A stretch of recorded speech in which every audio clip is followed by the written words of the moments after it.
Welcome to another episode of Bless the Lord with brrai.n. This is episode 3 of the final testing phase. Don't really know exactly what that means for when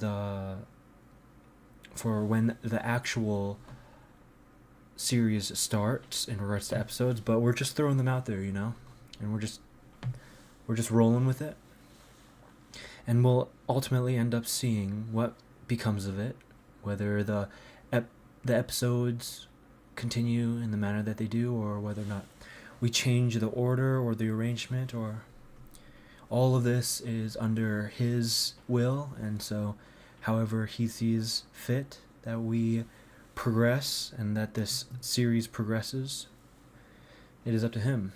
And so we're just throwing out the content.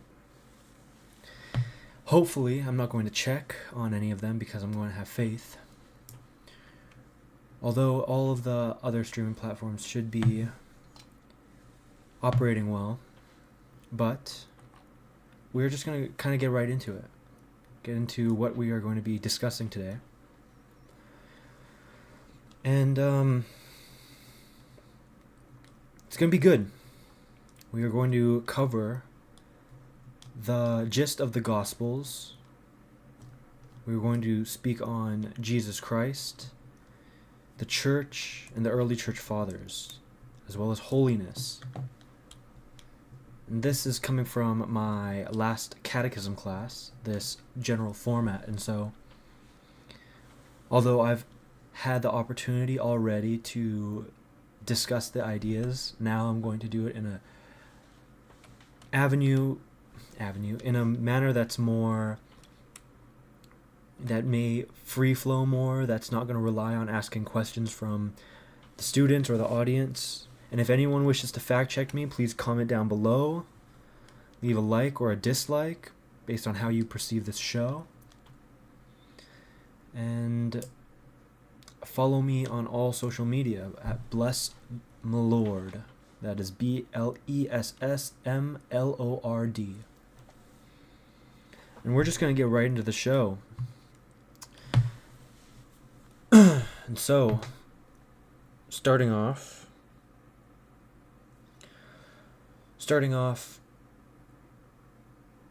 we should acknowledge the Gospels. These Gospels in which the story, the life of Jesus Christ have been recorded. 4 main authors,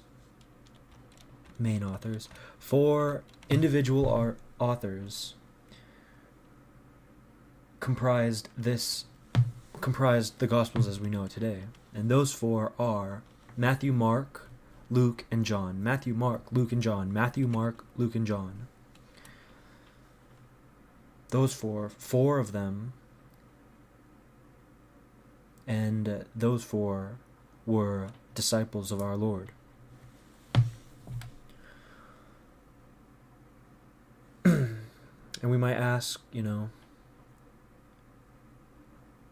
why just them? Why, there were 12 disciples. That's a good question. I wonder the answer to that. There were 4 of them.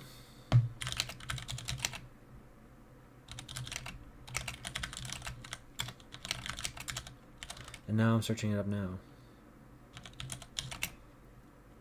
The question of the Gospels were 4 authors, but the disciples were 12. Why only 4? I don't know the answer to that question. And it seems that those 4 were specifically inspired by the Holy Spirit to write down the life, teaching, death, and resurrection of Christ. And that really is what the Gospels are. The word gospel means the good news. And the good news is from the point of view of Matthew, Mark, Luke, and John. But primarily, more specifically, the good news is the life, death, and resurrection of Jesus Christ. And so although there were 12 apostles who were chosen to be witnesses of Christ's ministry and to spread this faith, not all of them were called to write scripture. And you know, we could look at that at a practical level. It makes sense. Not everyone has the gift of articulation. I certainly don't. At least I don't have the gift of articulation as profound as many others. But that doesn't mean that they didn't. That does not mean that they didn't have a role to play in regards to the oral evangelization of the life and death and resurrection of Jesus Christ.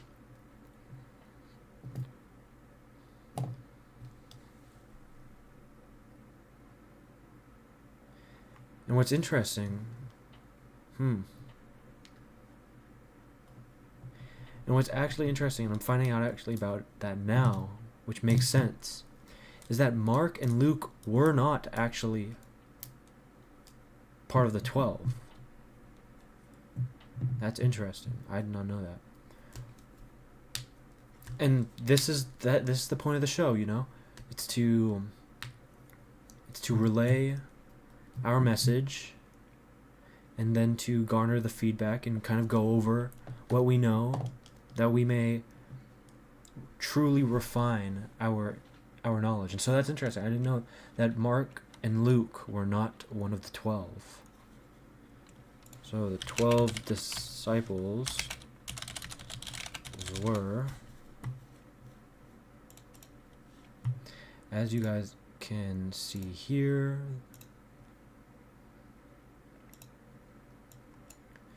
the 12 disciples were,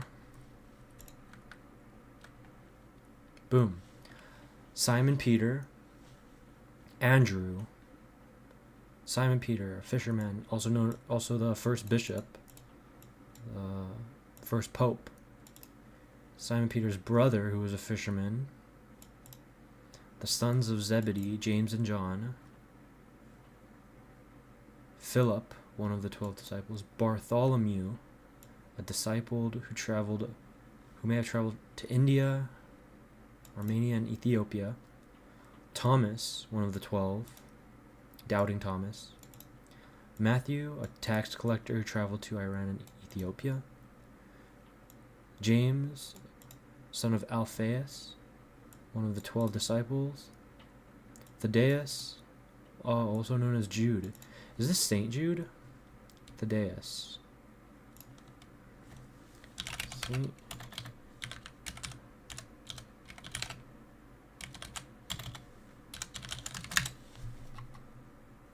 Oh.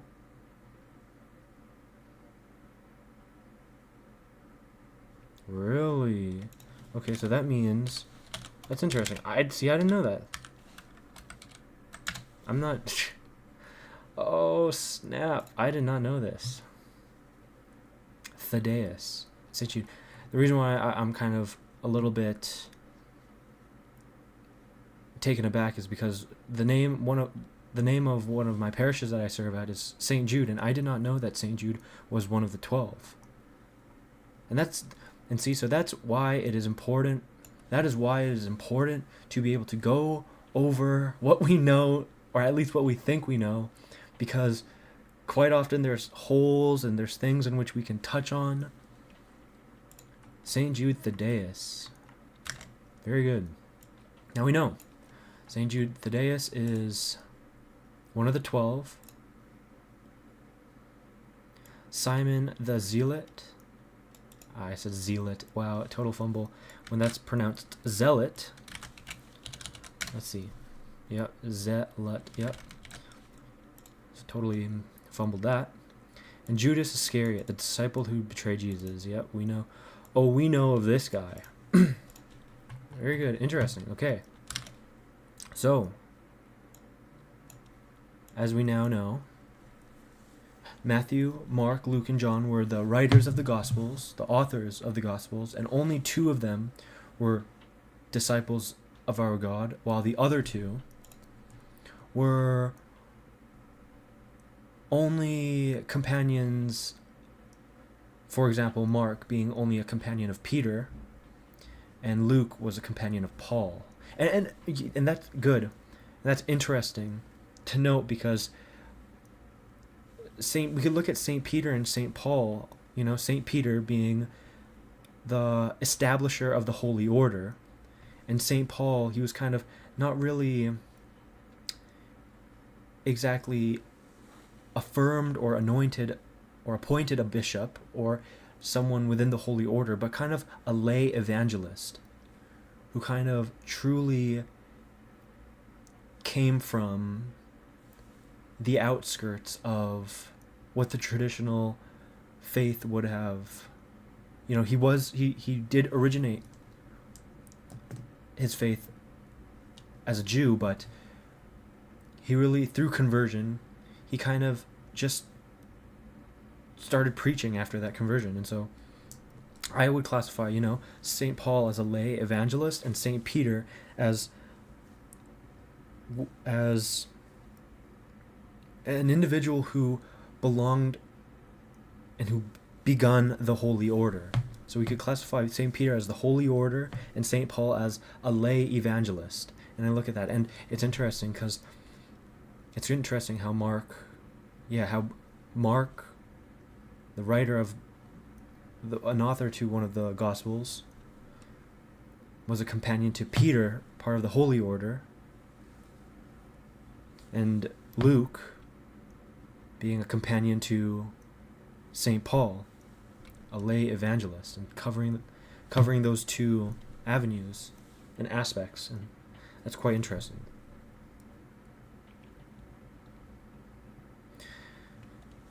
And so we could look at the Old Testament and the New Testament. And Testament. We could look at the definition of testament. And the definition of testament is covenant. So the Old Testament refers to the Old Covenant. And the Old Covenant was the covenant that God made to Israel before Jesus. And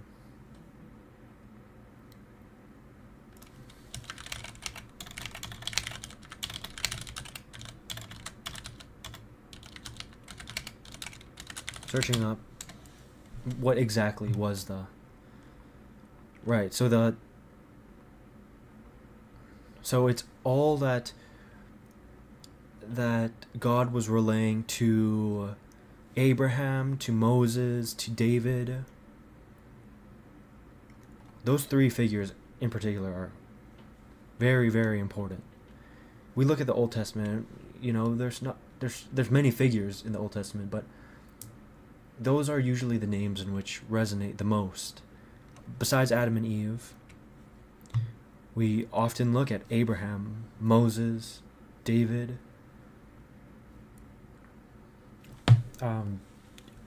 Jacob.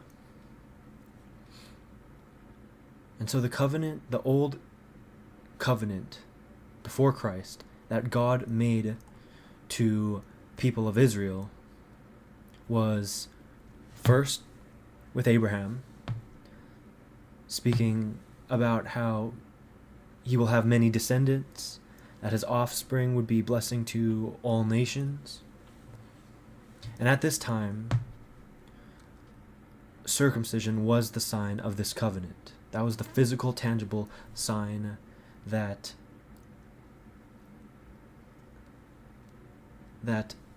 Abraham and his descendants would abide by this covenant, because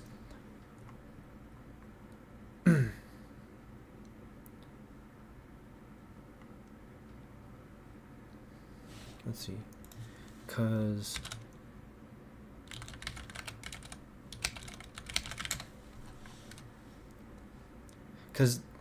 a covenant we can conceptualize as a sacred agreement, a contract or a promise. And in order to fulfill that covenant, to fulfill that promise, to fulfill that contract, it requires both involved. It requires attention and effort from both involved. Therefore, when it comes to circumcision, that was man's, at that time, that was the Israelites' way and method of being able to tell to God, essentially, that we are putting to practice our side of the bargain. And at this time, there's a lot of symbolism in regards to why circumcision. But from my understanding, it is to kind of give up a part of one's self in order to a part of oneself that may be see how I conceptualize it, and perhaps this is just my interpretation. That should be clarified. I am not a scholar. I'm kind of just thinking spontaneously and sporadically, but I consider it to be something along the lines of giving up a part of one's self which is private.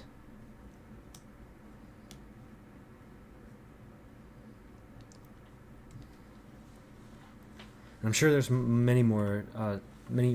much more symbolism, but if you know, comment down in the chat or in the comment section or wherever you're able to comment it. I really don't know where you'd comment it, but somehow let it be known to me so that I may further my understanding.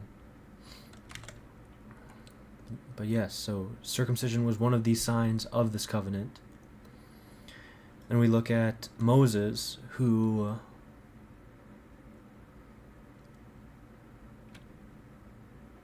received the Ten Commandments on Mount Sinai, and David, who ultimately held the title given by God to end up paving the way for the lineage of the Savior, Jesus Christ, which is why Jesus Christ is referred to the Son of David.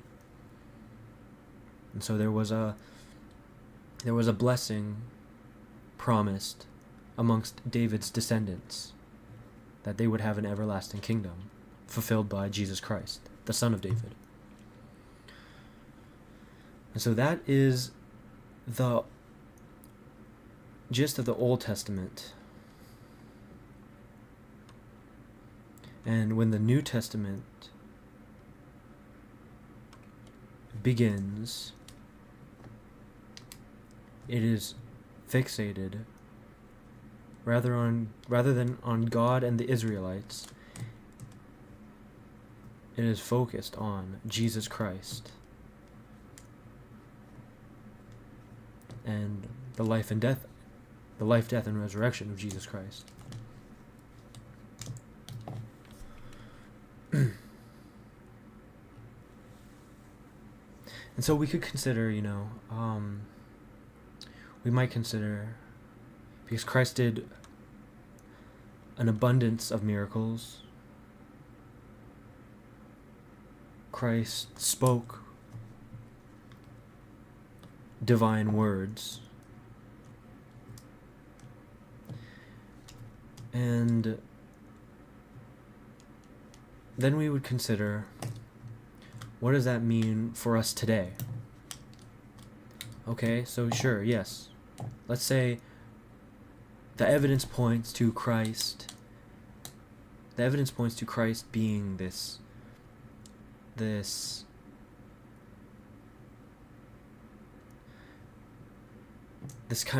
individual who performs miracles, who walks on water, feeds plenty without having any, who rises man from the dead, who allows the paralyzed to walk. And so, let's say all of those things in the Gospels are true. What does that mean? What does that mean for us? And the first thing we would have to look into is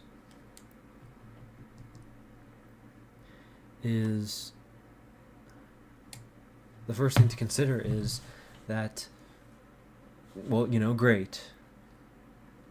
Like, praise God that that is the case.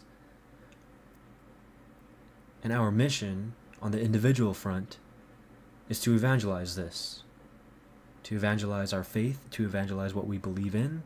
If that is true, if we end up coming to the conclusion that Christ did these things, as the gospel indicates, that means there's a calling for us to act in relationship to the life, death, and resurrection of Christ.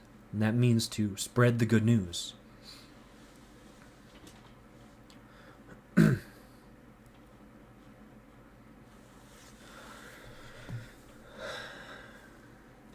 But we can't do it alone. St. Paul didn't do it alone. The disciples didn't do it alone. The companions to the disciples and to St. Paul didn't do it alone. They were all a part of a body.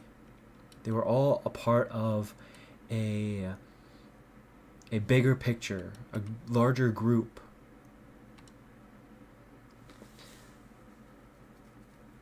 They were all a part of a movement. They all had motion.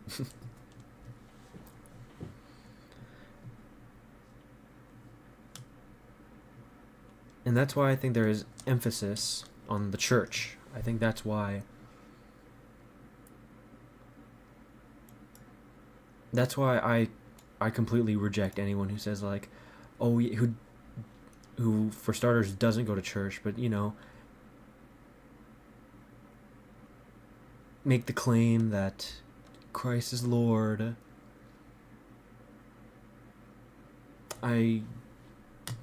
That's some sweet words, but if you truly believe that he was, then you would be a part of the body.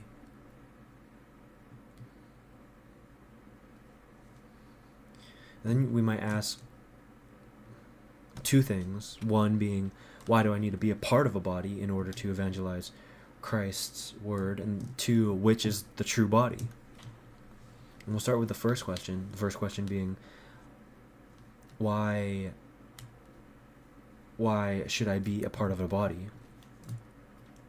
And because even on the basis of, let's look at the early church fathers as well as the disciples, they did not act alone. There's a Bible verse in regards to this. That's what I learned in Bible study, actually, I believe it was, is that when Christ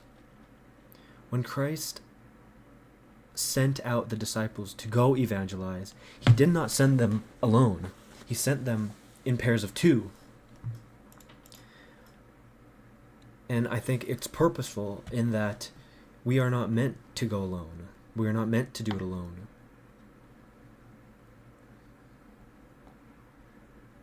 We are to be held accountable by our brothers, by those we serve alongside with. And that makes most practical sense as well.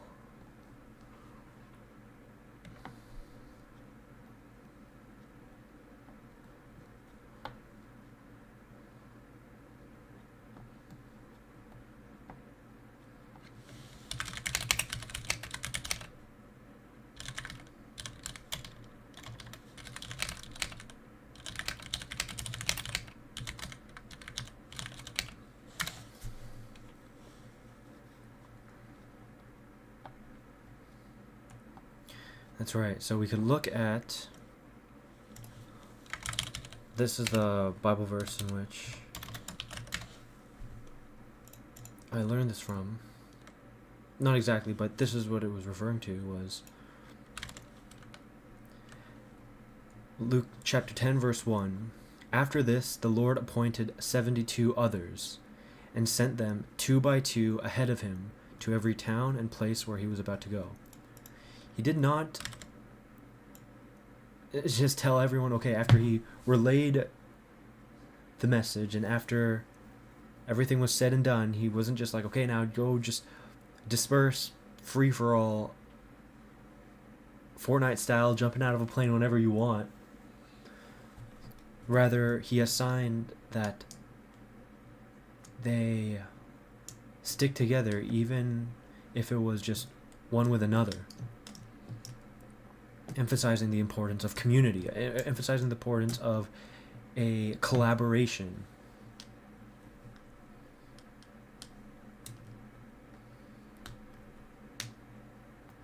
And so I think that's just true. You can't do it alone. You can't just Rambo your way through any business endeavor, through, like, you need network, you need connections, you need to be associated, and ideally with like-minded individuals oriented towards the same thing that you are, and hopefully that being Jesus Christ. And so I don't think I have to go too much more deeper into that. I think that's quite evident. But the second question being, so then what church, which body is the right body?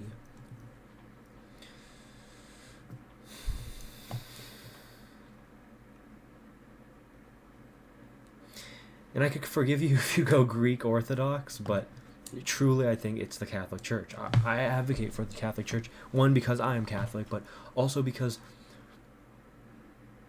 how do we account for Jesus handing over the keys to St. Paul, telling him explicitly that he is the one he is the rock in which he will build his church? If we're looking for a body, we refer back to St. Paul. Not St. Paul, St. Peter. As Christ directly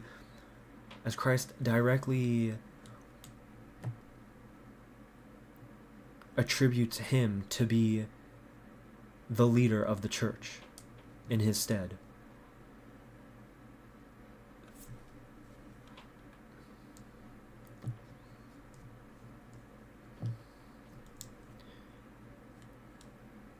And I just don't see how you would debate that. Like, I could imagine, I'm quite sure that there is a Bible verse out there that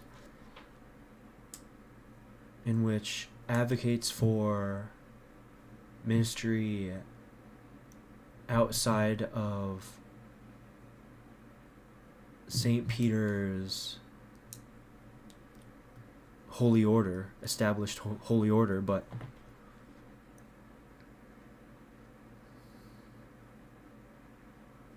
I do believe that the Catholic faith is the tree, and ministries that still teach to the best of their ability Catholic doctrine, they are the vine, or they are the branches, but not the tree, not the tree in its totality.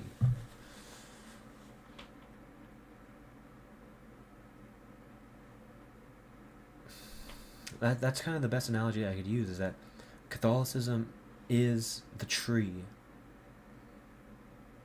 It is the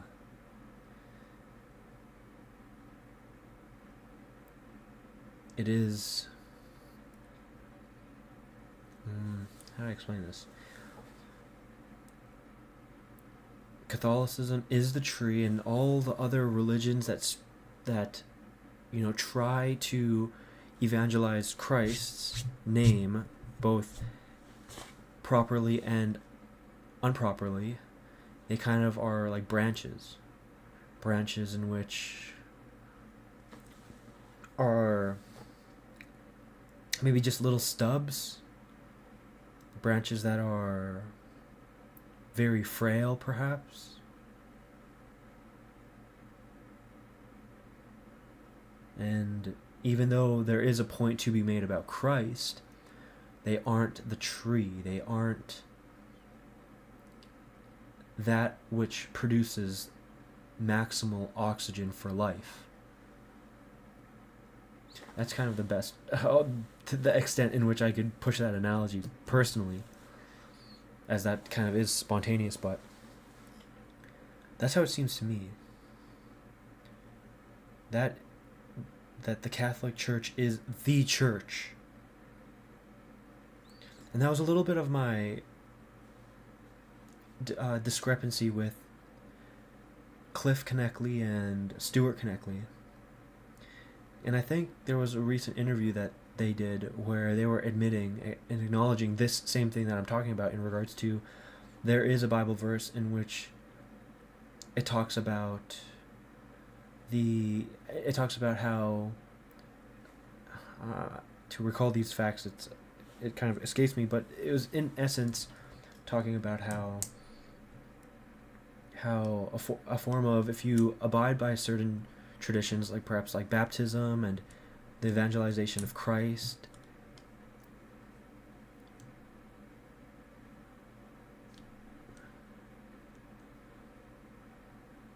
then it's not sufficient, but they are simply doing as Christ commanded. And it's kind of hard to explain because I don't want to butcher their position, but is how it came up across to me. Or else, if that wasn't their position, or if it wasn't a variation of their position, they would be Catholic. There's a form of slithering away from the true body, which is the Catholic Church, in justification in regards to what Christ might have said to one disciple. And not to say that there isn't validity to it, because I think they're actually doing a fantastic job evangelizing Christ, but they're missing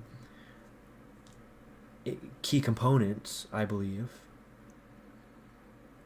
And that stems from not being truly a part of the fullness of the body. I believe that. And so we would consider, so with that being said, what is the Catholic Church to us? What is the Catholic Church to Catholics? And for starters, it's not the same as a Protestant church. It's not the same as an evangelical church. There are differences, notable differences, in regards to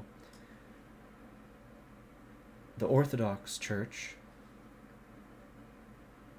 but it is different. It is different from a Muslim temple. It's different from a Jewish synagogue. The Catholic Church, properly understood, is God's family.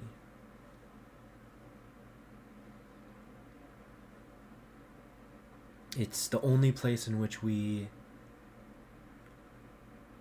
may truly be in the presence of God personally. Not just through spirit, not just through prayer, but technically, physically in the presence.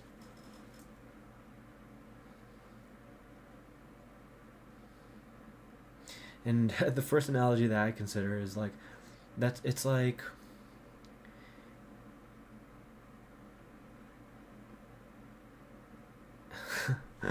might be a little bit of a personal analogy, but it's like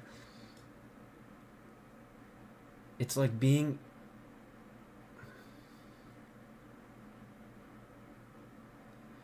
let's say this. You can, like, the Catholic Church is as if you are going to your mother's house to celebrate her birthday.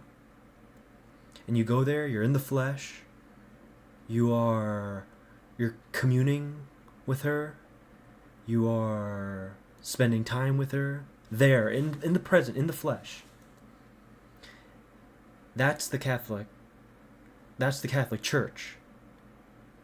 But the other churches that don't have the Eucharist, it just seems like, you're making a phone call, being like, happy birthday, Mom.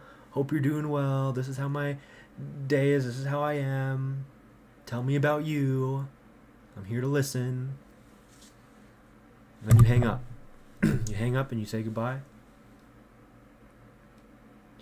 And not to say that it's bad that you're communicating via via alternate means, but why would you not just put into practice being there in the present if you have the opportunity to? If you have the opportunity, the availability, made the time to come out and be in the presence, spend a time. What's better than that? I'm good. I'm not like, if I could go in the if I could be with Christ in the flesh, I'll take that over simply praying on the side of my bed, and then just go back to YouTube moments after.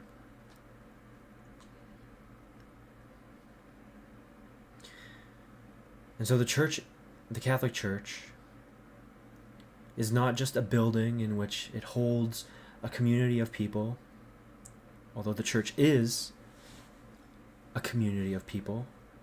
It's not just the physical building, the pillars, the walls, the ceiling, but it is God's family. It is where we get to commune with God most personally. And I know that Pope Francis spoke in regards to the concept of how religions point in the direction of God. And a lot of people lost their mind. There were a lot of people, heretic, pointing fingers immediately. A lot of Orthodox, as far as I can tell, we're doing that. And even when I first heard that, I was just like, because, I am quite immature in my faith and I am quite ignorant, it did just strike to me a little bit of, it did kind of strike me, if I'm being just completely honest, it did strike me as like, could it not have been articulated in a better manner? Did it have to sound as it did? And maybe it was articulated as it did purposefully, because we also have to consider, when the Pope speaks, they are not just speaking in the present to the people of the present, but they're also speaking like the words to words of longevity to span essentially the remnants of history. And so we have to give grace as well. Like the Pope is the Catholic authority. And so we as Catholics, and I would even extend this to my Christian brothers, to give the Pope some grace. Like so what if his words are kind of general and speaking generally? There is the point to be made. Like, we have to kind of attribute that there is this kind of wisdom in leaving things a bit ambiguous, where it's not just defining all that we wish for it to define in the very moment.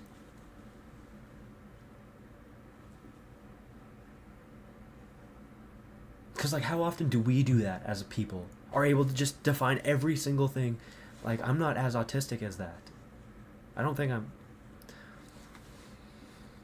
I'm unable to do that at every moment. And so I ask for grace, I ask that I can continually be granted grace in regards to all of those who I speak to or speak with. And that's the kind of grace in which Christ gives us, and so we should be able to, as Christ's followers, give grace as well. And that doesn't mean, just turning a blind eye to everything naively, but also being able to recognize that this is the Pope. This is the descendant of Saint Peter and his position popes that followed after him. So a little, so give him his respect.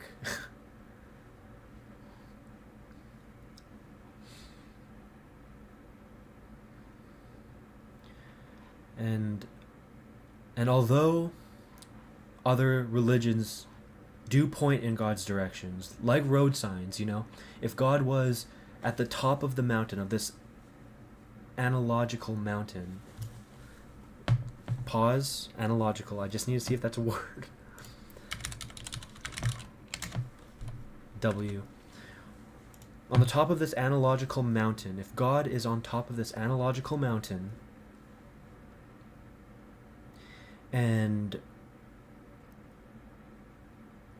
all other religions point in God's directions, we can consider those other. We can properly understand what Pope Francis is talking about when we conceptualize these other religions as road signs. And not, they're not. It's pointing. It's doing its best to point upwards. It doesn't have the fullness of the truth, but it is, it's pointing in God's direction. But it is crucial also for us to know that as much as those road signs can point up in God's direction, the only accurate and right road signs points to Jesus being the only way to the Father.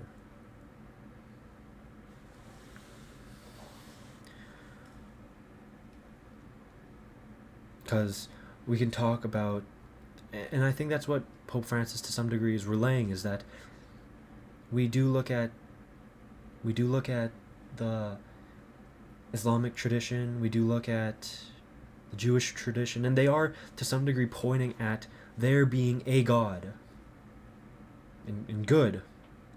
God beats no God in the world. Let's be completely honest. But they are missing something. Like, they are pointing in God towards God's existence, but they do not point to the divinity of Jesus. And that's where they get wrong, and that's where those road signs can often mislead others. And so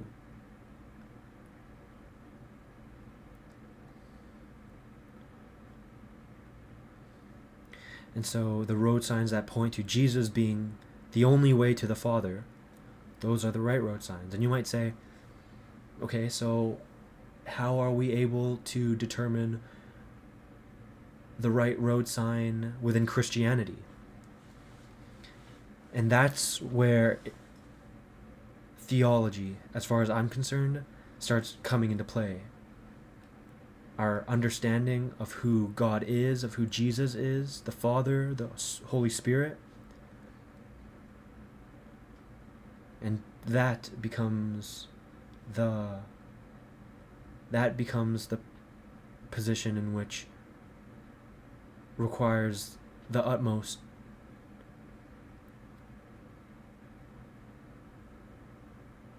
of discernment, the utmost of pondering, the utmost of research and homework.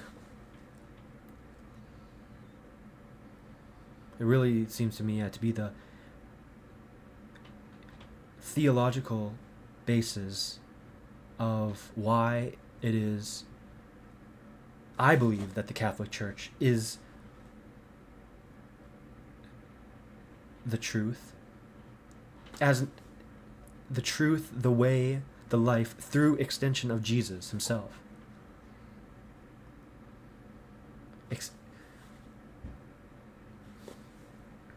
I'm not trying to say that.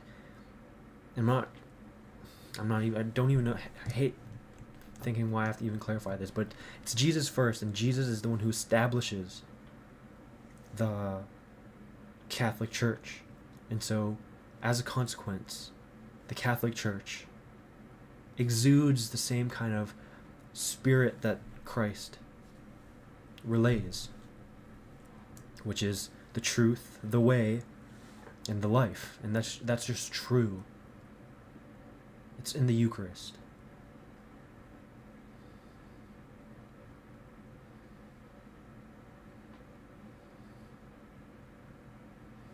And so what's the Church's mission? What's the Catholic Church's mission?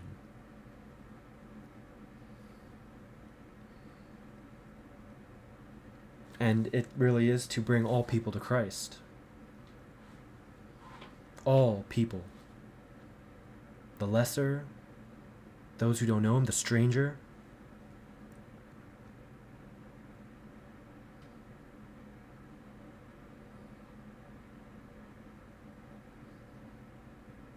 And St. Peter and St. Paul were great, to me, were great representatives of this mission. St. Peter, the establisher of true religious life and true religious tradition that spans over the 2,000 years that it was preserved for. The popes that came after him. And St. Paul, a lay evangelist who through a kind of spontaneous conversion truly exemplified a 180 switch in trajectory and an aim, going from the slaying of Christians to being a Christian himself to the point of martyrdom. And that's our mission. As far as I can tell, that's our mission, to bring all people to Christ, no matter what that means for us.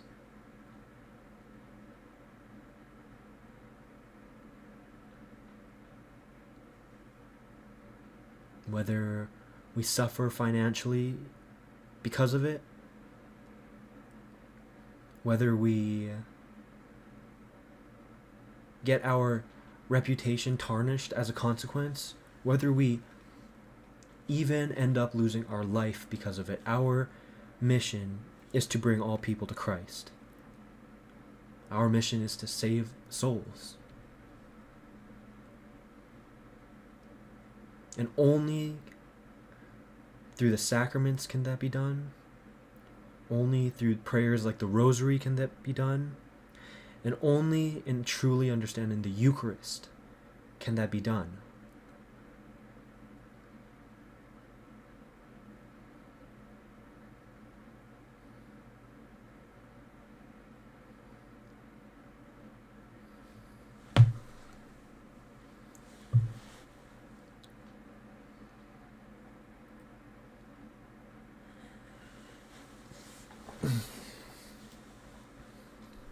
I'm currently reading Carlo Acutis. Is that how you say it? Acutis? Acutis?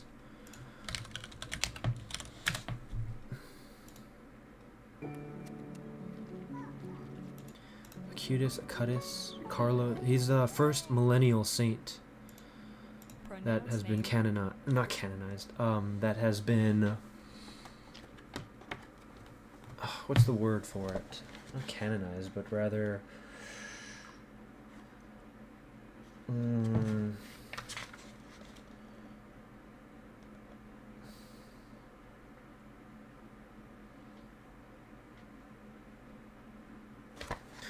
What's the word?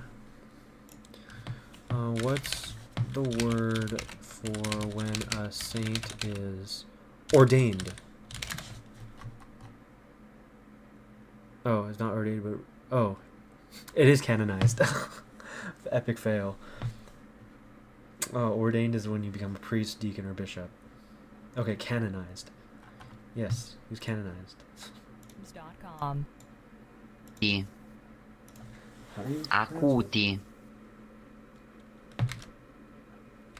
Acuti. Acuti. Acuti. Carlo Acuti.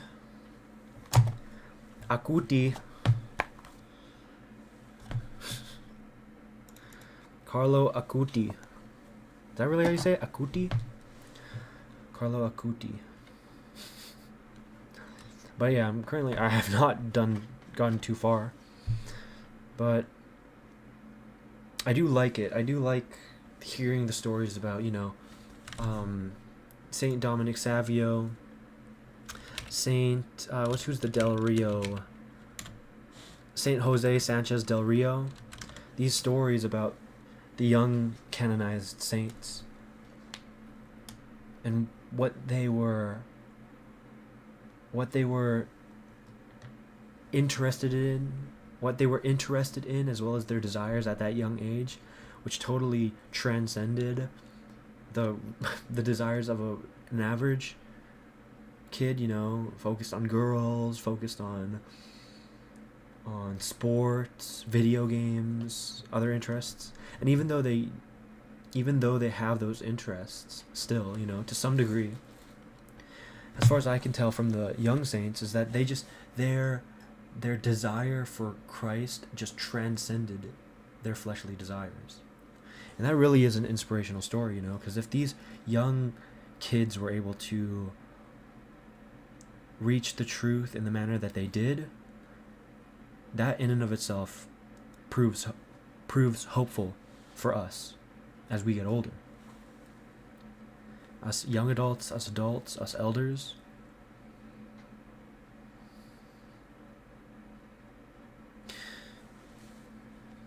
And so I'm currently reading him.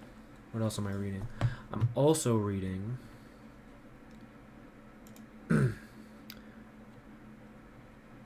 The Crucifixion, Understanding the Death of Jesus Christ by Routledge Fleming, I believe her name is. Fleming Routledge. Fleming Routledge. Yes. I'm reading that, and I'm much farther in regards to that, and it's just the theology of the crucifixion, the cross, the suffering,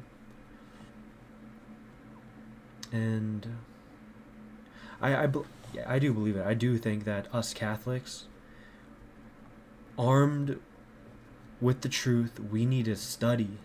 We need to know what it is that we believe in, because this, as far as I'm concerned, is the truth. And until I'm convinced otherwise out of it, I think us Catholics have to do our due diligence. It's important. It's important to know, and in knowing, we are able to then evangelize more accurately, more aptly.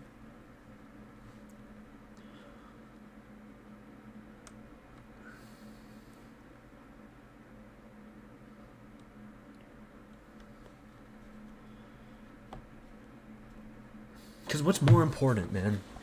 Yeah, family's important. Yeah, having a wife and kids are important to some.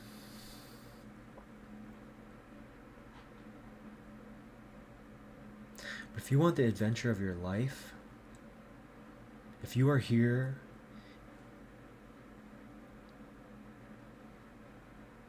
in this world, if we are here in this world seeking for the adventure of our life, what else offers the adventure of our life more than the cross? And I don't mean to say that metaphorically or abstractly, but seriously. It's like, that's what the cross represents. It's maximal suffering, maximal tribulation. And if you're looking for maximal meaning, if you're looking for that kind of meaning that will sustain you and sustain your life, it's only to be found at the foot of the cross. It's only by voluntarily taking upon ourselves that which might be daunting to bear, Are we able to be sustained with the life that can continue to move us upwards?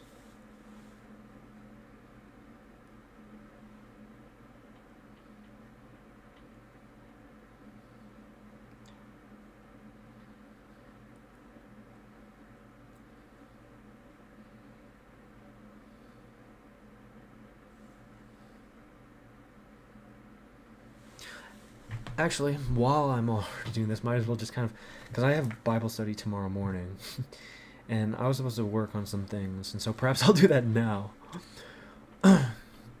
Let's see. I am to.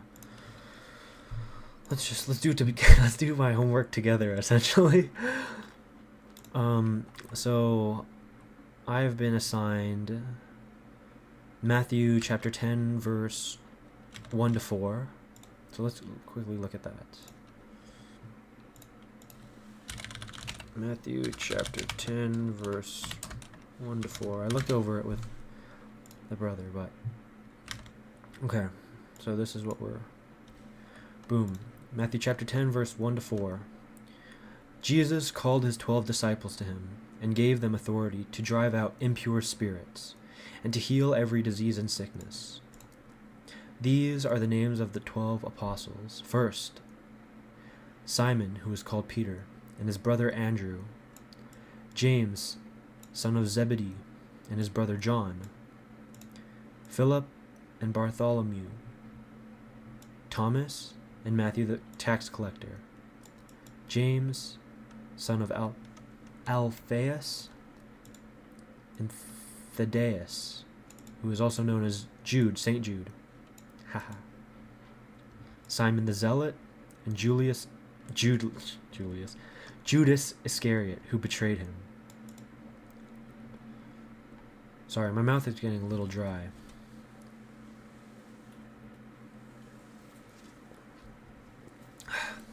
But this is the Bible verse that we've been assigned.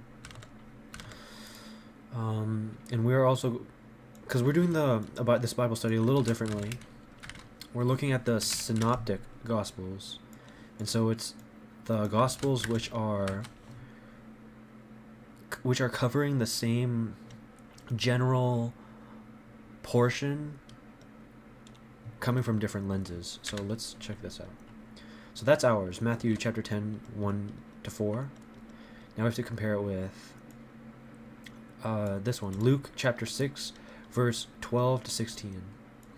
One of those days, Jesus went out to the mountainside to pray, and spent the night praying to God. When the morning came, he called his disciples to him, and chose 12 of them, whom he also designated apostles. Simon, his brother Andrew, James, John, Philip, Bartholomew, Matthew, Thomas, James, son of Alphaeus. Who is this Alphaeus guy? Alphaeus. Why is he important? He is identified as the father, yeah. Which means his lineage, yeah. Just his lineage?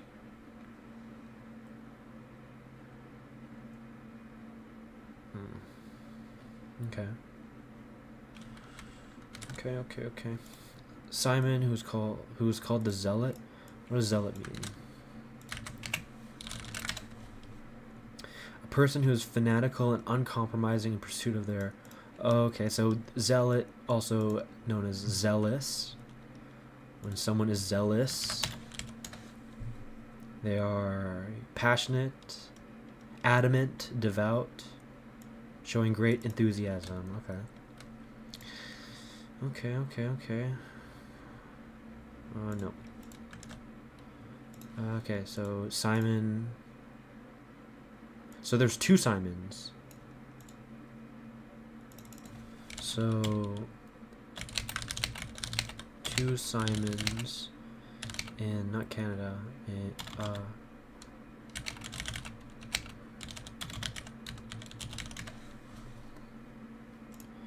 yes, according to yes. So Simon Peter and Simon the Zealot. Interesting. Okay. who is called the Zealot, Judas, son of James, and Judas Iscariot. So 2 Judases, 2 Simons. Interesting. Okay. It's interesting how he also did in this one. Luke didn't speak about the authority to drive out this. Their what it is that they were given. But it makes sense because Matthew was directly one of the disciples, as we figured out today. And so it would make sense if he was coming from a place in which there's a little bit more context in regards to what exactly he was asking, what exactly he was telling the apostles to do. As for this was kind of a little bit more ambiguous, considering he is not part of the disciples. Traitor. Okay, let's see Mark. Mark, who also is not part of the disciples. Also, that's interesting. I think that's one of the points that I'm going to make. Is that how Matthew is one of the disciples, and how it has a little bit more of this precision about speaking in regards to what exactly Jesus wants of them to do. As for Luke and Mark, it's a little bit more peripheral in regards to their exact purpose. Like he's still appointing them. And it seems like Mark, who was the companion of Peter,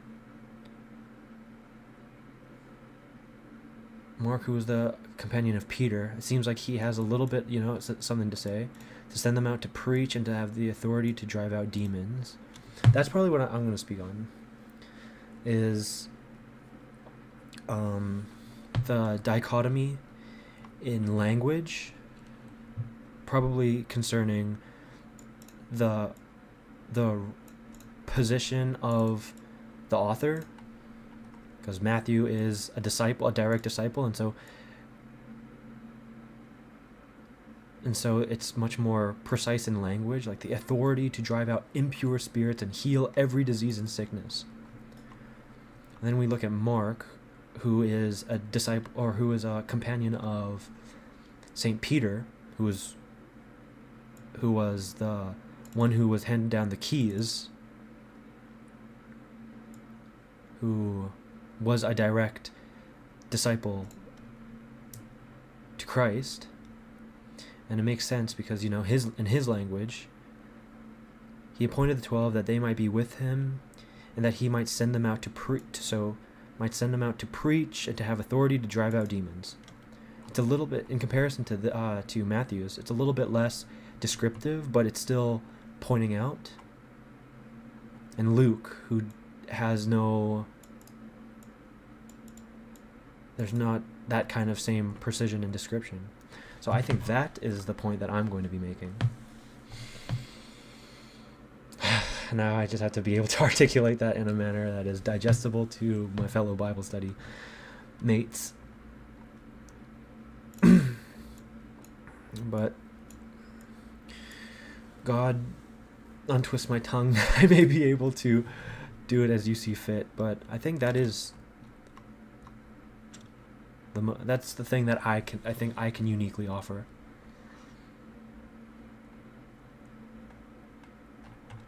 And I'll look into seeing what else they can further my understanding in regards to.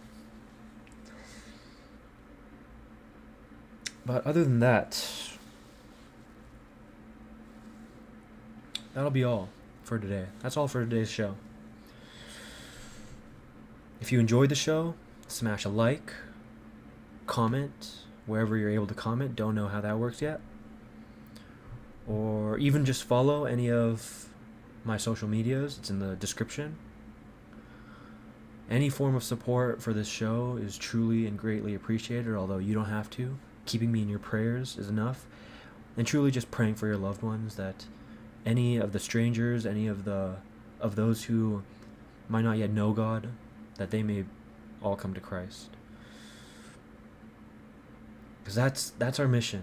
That's our mission as Catholics. That's our mission for the Catholic Church. That's our mission as Christians. It's not about us, but it's about Christ. And so, may we all play our part.